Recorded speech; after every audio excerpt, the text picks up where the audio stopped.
No break in Russia's ongoing barrage on Ukraine, with missiles targeting the country's critical infrastructure. Today, the war officially entering its 9th month as Ukrainians prepare for a brutal winter without power or heat. NBC's Ellison Barber is in Kharkiv. Ellison, there were new attacks overnight in settlements near where you are. Officials are now racing to get basic services restored, right? And what are people doing to keep them warm? Yeah, so really the biggest impact to energy were those strikes that we saw yesterday. You can sort of see behind me and get a sense of how dark things are still in Kharkiv. Ukrainian officials, they say that electricity power is now being supplied to all regions, but the focus initially is on getting power and electricity back towards critical infrastructure. The process, getting it on for regular people, that is a gradual process. And again, you can see just from where I'm standing, that really hasn't happened for many people in the Kharkiv area. What we were able to see today was sort of this rush, if you will, for volunteers in this community to set up what will eventually be a warming center, a warming station. They are literally building this in the basement of a church in a village not far from here. Ultimately, they're hoping to have enough things set up that they can get generators in there and set up a couple of heaters for people. There's one stove in there right now.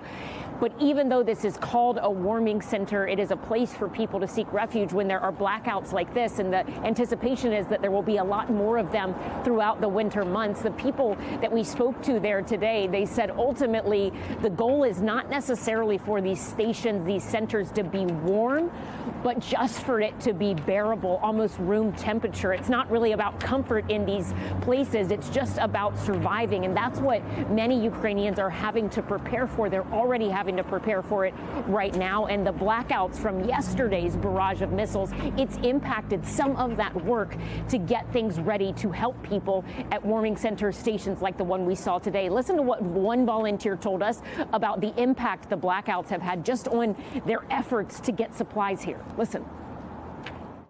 We have a truck with humanitarian aid coming to Kharkiv. We can't get in touch with people in the warehouse. We had to bring generator for the place of heating where we went, and we couldn't bring the generator because again we can't get touch in people.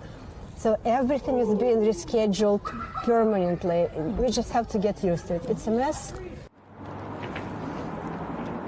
And President Zelensky addressed the United Nations Security Council last night, and one of the arguments he made was that he accused Russia of crimes against humanity, telling the UN Security Council that they should pass a resolution designating what he described as energy acts of terrorism, like the one that took place with the missile strikes yesterday, as something that is a violation of charters, saying that the whole world needs to stand up to this and say that energy attacks like the ones that Ukraine has been experiencing, that in his view they are no different than other mass casualty type attacks, because they say in Ukraine that the goal of these attacks is to make the Ukrainian people suffer and even die from lack of just basic access to things like heat when it's so cold out.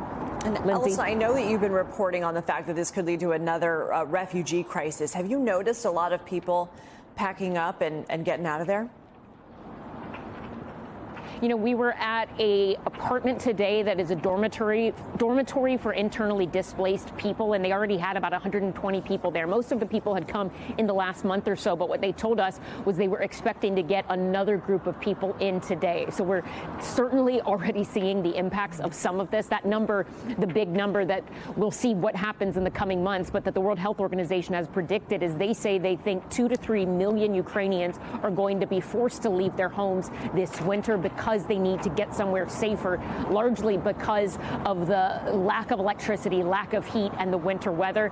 And that's on top of the some 6.5 million people already internally displaced within this country. Lindsay.